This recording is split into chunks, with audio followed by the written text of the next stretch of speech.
আমার পক্ষ থেকে সকলের পক্ষ থেকে তার প্রতি দোয়া এবং আমরা চাবো ইনশাআল্লাহ সেই ধারাবাহিকতাটা দিয়ে আপনাদের মধ্যে আমাদের যত সময়মূল্য ডক্টররা আছেন এখানে আমাদের সাথে সকলের হাত ধরে যেন এই সফলতাটা আমরা ধরে রাখতে পারি এবং কোনো উচ্চ পর্যায়ে নিয়ে যেতে পারি সেই লক্ষ্যে ইনশাআল্লাহ কাজ করে যাব।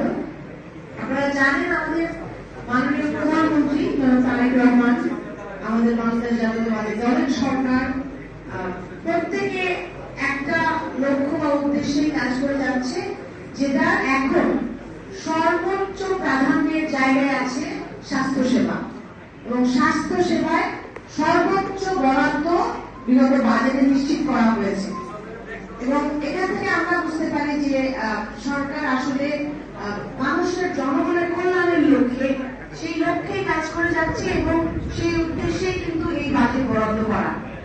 আপনারা জানেন 1 লক্ষ স্বাস্থ্যকর্মী সারা বাংলাদেশে নিয়োগ দেওয়ার যে পরিকল্পনা গ্রহণ করা হয়েছে যেন গ্রামে অঞ্চলে এবং শহর থেকে সব জায়গায় এই স্বাস্থ্য সেবাটা নিশ্চিত করা যায়।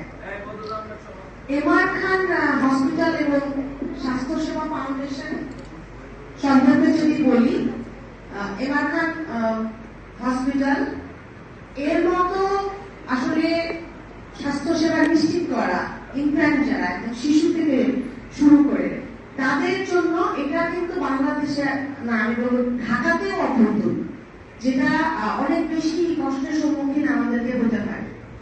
আর আমি বলবো যে এই শিশুদের জন্য বিশেষায়িত চিকিৎসা ব্যবস্থা নিশ্চিত করার ক্ষেত্রে এমআর খান হসপিটাল তিনি যখন থেকে আসলে আমি জানি না প্র্যাকটিস শুরু করেছেন তারপর থেকে যে সুবিধাটা স্বাস্থ্যসেবাটা নিশ্চিত করেছেন সেটা অতীব জরুরি এবং এটা পুরো বাংলাদেশের জন্য দরকার।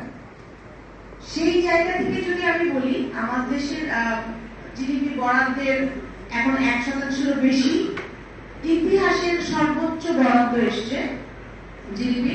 তো সেই জায়গা থেকে আমাদের আকাঙ্ক্ষাটা থাকবে আপনারা যেটা বললেন আপনাদের 250 শয্যার হসপিটাল এখন এটা এবং আপনাদের এনআইসিইউ আছে সবসময়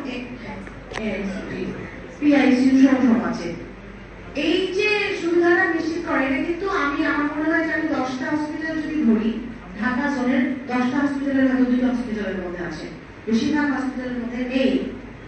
এই একজন মা জানে আসলে তার সন্তান যখন অসুস্থ থাকে হওয়ার পরে বা ইনফেন্ট অবস্থায় সেই সময় দুনিয়ার আসলে কোনো কিছু তার কাছে আর বড় মনে হয় তখন সন্তানের স্বাস্থ্য সেবাটা নিশ্চিত করা।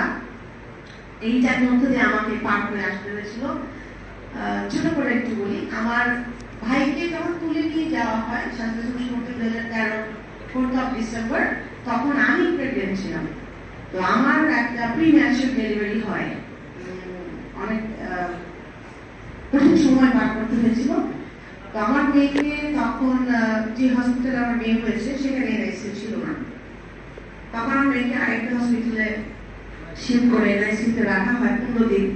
তো 1.9 থেকে ওজন কমে 1.5 চলে আসে। তো তখন তাকে যখন পায়ের মধ্যে ইয়ে করা হয়, ক্যানুলা করা হয়, হাতে করা যাচ্ছিল না। এইরকম ডিফিকাল্ট সিচুয়েশন প্রত্যেকটা বাবা মার জীবনে সময় হতে পারে। তো এই সুবিধাটা স্বাস্থ্য সেবাটা আসলে কতটা জরুরি এটা হয়তো বলে বোঝানো যাবে না। এবং আমরা জানি যে এই রকম শিশু যারা জন্মগ্রহণ করে তাদেরকে সুস্থ করে তোলার জন্য বাবা মাকে অনেকটা দীর্ঘ সময় কিন্তু দিতে হয় তাদেরকে সেই অবস্থায় রাখার জন্য।